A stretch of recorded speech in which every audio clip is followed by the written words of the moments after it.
Magandang umaga. Narito ako ngayon sa tanggapan ng Supervising Officer dito sa Corazon Aquino Hospital nga si Larry Padilla. Sir Larry. Sir. Good morning, Okay. Sir Dennis. Gito yung kan ako og duaw bisita din sa imong buwatan. Bahay na ning kumusta nga tong Corazon Aquino Hospital to? Ano nga to population diri karon? Mayor man pagpadala na to sa atong hospital, dayon as far as the population is concerned, ang atong implementing bed capacity as of today is 160. Out of the authorized bed capacity of 50. Okay. So, mas mayo. Sa ito pa, sa mga kaso po diri nga kuan, ito na-admit diri sa mga kuan.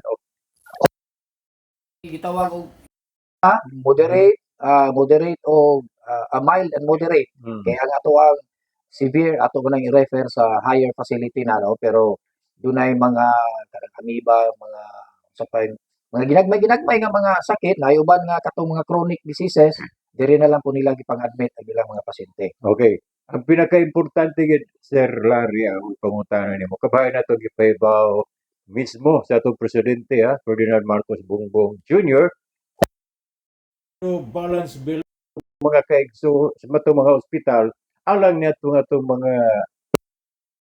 mga confined sa mga tambalanan. Implement ba ni din mga tambalanan, Corazon Aquino Hospital? Panang order di ato ang presidente, ato naman gi-implement ang atong no balance billing kay programa man gina siya sa sa Philippine Health Insurance Corporation. Dayon apil man ta sa mga recipient ana nga mag-implementar. So faithfully amo ang gi-implement ang no balance billing ang mga pasyente ang mga pasyente sa service wards. Dili apil ang private nga mga kwarto ang mga pasyente out of pocket expense. Okay. So, okay na mao na famous lang sa mga pasyente dinhi karon.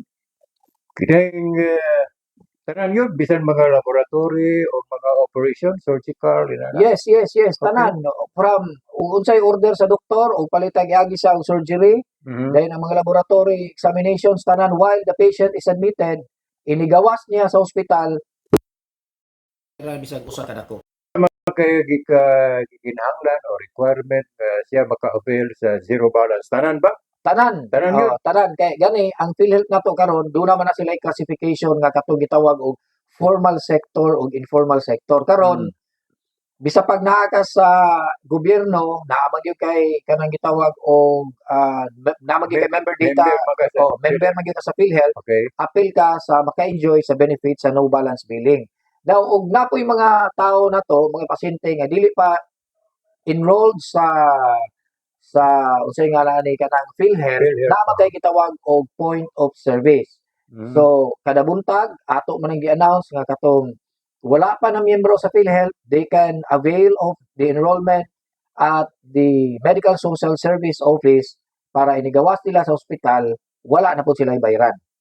So, kanto mga pasyente nga ma-admit, no? Dayon, wala, dili sila membro sa PhilHealth. Dapat magpamimbro pag yun. Magpamimbro sila. Kaya doon naman tayo membership na to nga opisina diri. Moto sa kong ingon nga maatog yun sa Medical Social Service nga naata na ng availment dito ug unsay gusto nilang mahitabo. So, pwede sila magpa-enroll while confined Yes. Okay. Yes. Sige, salamat kayo. Ug murag kadto lang una sa pagkakaroon, Sir Larry, atong maklaro nga gipatuman na kini dugay na di ay dinhi sa atong tambalanan ang Corazon Aquino Hospital ang zero balance billing. Thank you kayo. Salamat, Sir Larry. You're welcome, Sir Dennis. Good morning. Morning. Ito ang inyong lingkod nga nagtindog, Dennis Garay. Goodbye.